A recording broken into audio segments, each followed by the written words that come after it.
की मांग की बस। श्री इंदिरा हंग सुब्बा जी, श्री इंदिरा हंग सुब्बा। धन्यवाद सभापति जी। आज राष्ट्रपति जी की अभिभाषण पर धन्यवाद प्रस्ताव को समर्थन करने के लिए खड़ा हुआ हूं। सिक्किम के ओर से सारे नवनिर्वाचित सदस्यों को हम बधाई देते हैं और सबसे पहले तो सिक्किम के जितने भी वोटर्स हैं, हम हृदय से उनका धन्यवाद करते हैं कि उन्होंने फिर एक बार इस सदन में सिक्किम और सिक्किम की जनता का बात को आगे रिप्रेजेंट करने के लिए मौका दिया है। जैसे राष्ट्रपति जी ने कहा कि ये 18वीं लोकसभा ऐतिहासिक है कि यह अमृत काल में भारत प्रवेश कर रहे हैं और ये 18वीं लोकसभा सिक्किम के लिए भी अत्यंत ऐतिहासिक है, ये बहुत स्पेशल है। 2025 साल में सिक्किम इस भारत का अभिन्न अंग एक 22nd स्टेट के रूप में रहा 50 साल पूरा हो रहा है और हम एसकेएम पार्टी और हमारे सरकार इस स्वर्ण जयंती के अवसर पर हमारे राज्य सिक्किम को स्वर्णिम और समृद्ध बनाने की कमिटमेंट लेके आगे बढ़ रहे हैं। पिछले 10 साल में एनडीए सरकार ने सिक्किम को हर सेक्टर में सहयोग किया है। सिक्किम के विकास के लिए बहुत सारे काम किया गया है।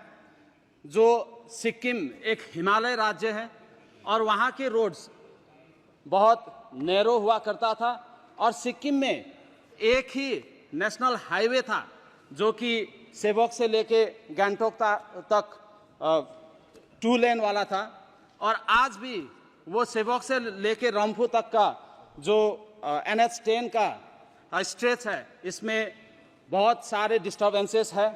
तो हमने और हमारे सरकार ने माननीय प्रधानमंत्री जी को भी रिक्वेस्ट किया है कि इसको NH10 को कोई भी सेंट्रल एजेंसी NHIDCL हो या कोई भी सेंट्रल एजेंसी में दिया जाए, क्योंकि बंगाल सरकार की तरफ से इस नेशनल हाईवे 10 को ठीक से मेंटेन ना करने की वजह से सबसे बड़ा नुकसान सिक्किम को हो रहा है।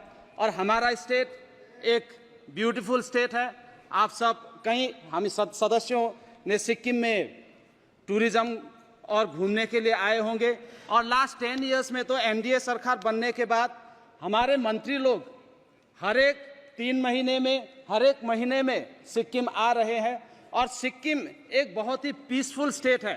जिन पीसफुल स्टेट को हम इसको मेंटेन करने के लिए सिक्किम सरकार ने हर काम किया है।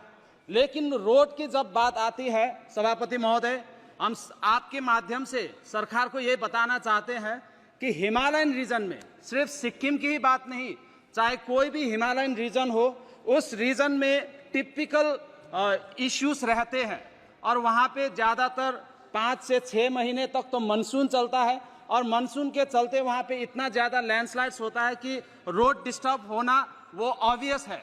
इसलिए हम सरकार से यही निवेदन करना चाहते हैं कि Himalayan region, not only Sikkim but entire Himalayan region के लिए जो पॉलिसीज बनते हैं, रोड्स में हो और कोई भी पॉलिसीज में एक्सेप्शन रखनी चाहिए और उसके लिए फंड्स और उसके लिए पॉलिसीज अलग से बनना चाहिए। और हम ये भी रिक्वेस्ट करते हैं कि जितने भी पॉलिसीज बनते हैं उसके लिए हिमालयन रीजन के लिए स्पेशली अलग सा कमेटी बनना चाहिए जिसमें कि हिमालयन रीजन का टिपिकल इश्यूज डिस्कस हो। जैसे कि भारत इस 2047 तक में विकसित होने का जो प्रारंभ किया है, हम प्रधानमंत्री जी के साथ हैं, हम सरकार के साथ हैं, हम भी सिक्किम से कुछ करना चाहते हैं। तो सिक्किम हमेशा से पीसफुल स्टेट रहा है और पिछले दिनों में आपने देखा सभापति महोदय कि क्लाइमेट चेंज कितना विजिबल हो गया है और इस क्लाइमेट चेंज की वजह से सबसे ज़्यादा किसी को अगर असर हो रहा है तो हिमालयन रीजन्स को हो रहा कृपया है। और समाप्त करें। हमने ग्रीनरी इतना ज्यादा बना के रखे हैं सिक्किम में। आपको बता दूं सभापति महोदय, थोड़ा सा टाइम देना चाहूंगा, थोड़ा सा 1-2 मिनट। बहुत से माननीय सदस्य हैं। इतना बताना चाहूंगा, आपका समय जितना है सभापति उससे अधिक मैंने दे दिया। आपको बता दूं कि मैं कृपया सेकंड एक मिनट में टर्म अपनी का बात हूं और पहली बार इतना टाइम मिला है सभापति महोदय। ये एक पॉइंट मैं कंप्लीट कर दूं, उसके बाद मैं कंक्लूड कर लूंगा। तो जितने भी हिमालयन ये क्लाइमेट चेंज इतना विजिबल हो गया है, ये हीट वेव हुआ, अनप्रेसिडेंटेड रेनफॉल हो रहा है, ऐसा रेनफॉल हमने कभी देखा नहीं।